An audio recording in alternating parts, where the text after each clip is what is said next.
Good evening and welcome. Tonight, 7 Nightly News takes us behind the scenes of Rugby League, providing an insight into the game for those who are fans and, maybe even more importantly, for those who are not. Andrew Ettinghausen shows us some of the elements that go to make a winning team.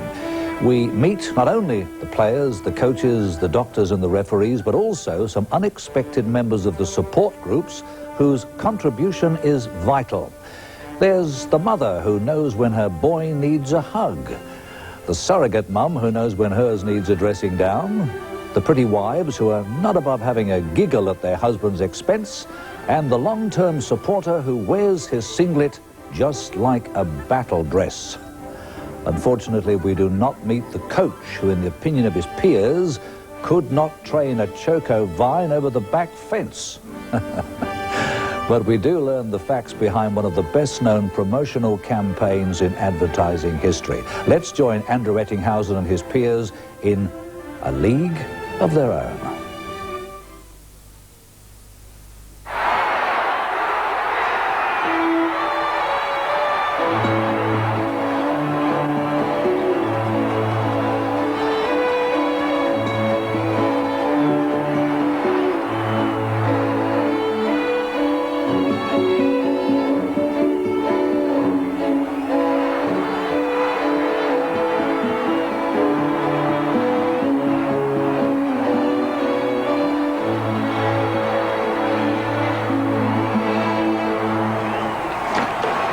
In many ways, playing in any professional sport is a bit like acting in a movie.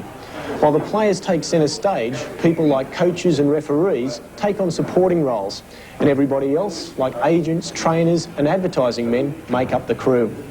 And just like in the movies, there isn't a player who can make it to the top without a lot of support along the way. So here's your chance to meet some of the league's unsung heroes. You'll meet the famous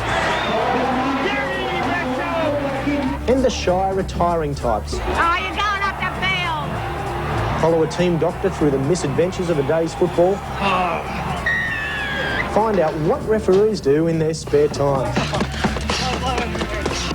And treat yourself to a yarn or two from one of the game's great characters. He went out and nearly cut the first bloke in half. He was ready then.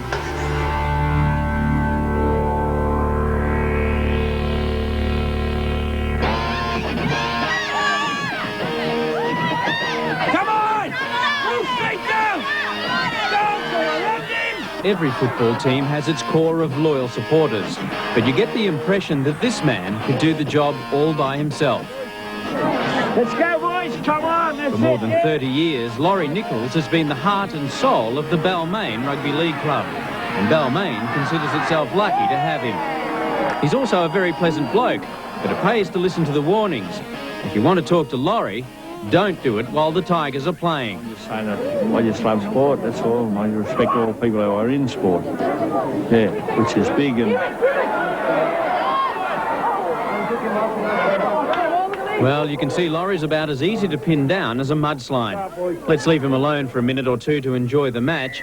In the meantime, we'll turn our attention to the most influential person in any footballer's life, his mum. Canterbury's Terry Lamb is one of the genuine legends of the modern game. So is Joyce. Well, you bring them up the right way, respect their elders, give them a little clip when they need it, and give them a hug when they need it. So he still needs a hug? Oh, they all do. I don't care how old they are. You know, don't you hug your mum and dad? I remember when he was 15. I was at the field, and they broke his leg. Well, they didn't. He broke his leg. And I was glad I was there. I mean, I was pumping cigarettes and, you know, he was hurt. He was in hospital for 10 days because the swelling was so bad that they couldn't put the plaster on. Yeah. Does he still get nervous?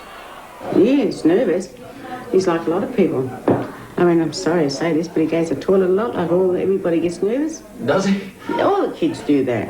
He's regarded as a bit of a character on the football field. He wouldn't have got that from his mum, would he? Actually, I'm very quiet, actually. Can I have a cigarette?